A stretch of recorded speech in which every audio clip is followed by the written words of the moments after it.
For thousands of years, we assumed it was a metaphor, a fairy tale designed to explain the human condition. But what if the map to the most forbidden location on Earth has been hiding in plain sight? In 2018, researchers analyzing high-resolution satellite imagery of the Middle East noticed a geological anomaly. They found the dry, fossilized beds of ancient river systems that have not flowed for thousands of years. When they traced these ghost rivers back to their source, they intersected at a specific point in the mountains of Turkey. This location matches the precise topography described in the oldest texts of mankind. We are not looking for a mythical paradise in the clouds. We are looking for a specific geographical coordinate on Earth that was sealed off from humanity. The question is not if it existed.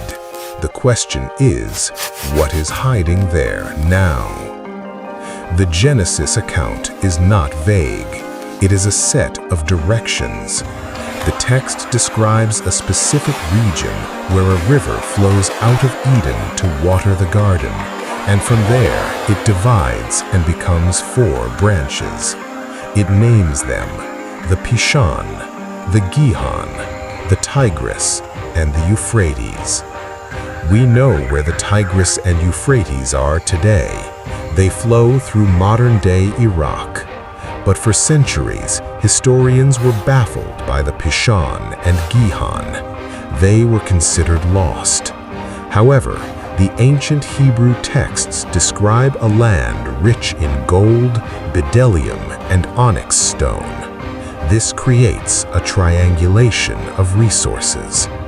The narrative describes a physical place of immense biological density, a biosphere where the laws of thermodynamics seemed to function differently. No death, no decay, until the anomaly occurred. The expulsion of the first humans was not just a moral event, it was a physical displacement. They were cast out to the east of Eden. This suggests the garden itself remains in the west of where civilization began. And sitting right at the headwaters of these rivers today is the oldest temple in the world, Göbekli Tepe, a site that archaeology admits appeared out of nowhere. This is where the ancient Arabic manuscripts provide a dimension that changes the investigation. While the biblical account focuses on the geography of the rivers, the Quranic narrative focuses on the nature of the descent. The term used is ihbitu, meaning to go down from a high place to a low place. This aligns with the geological reality of the region. The headwaters of the Euphrates are in the high mountains of Anatolia, descending into the Mesopotamian plains. But the manuscripts reveal another detail. They speak of the garden not just as a location, but as a protected zone.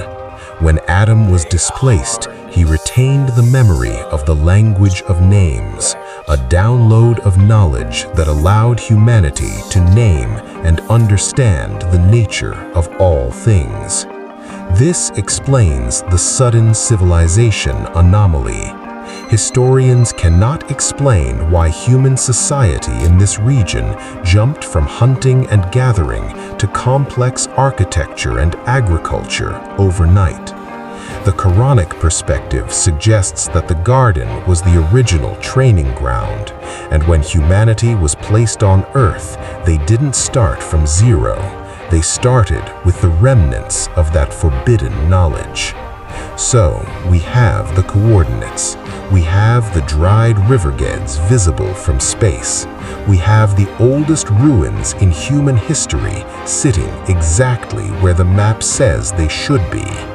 The Tigris and Euphrates are still flowing, but they are drying up, revealing ruins beneath the water.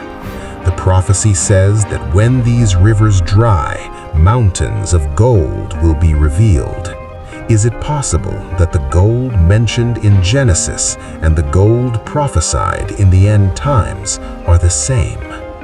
We treat the Garden of Eden as a story of the past, but perhaps it is a location waiting for the future, a forbidden zone that we are slowly creeping back towards.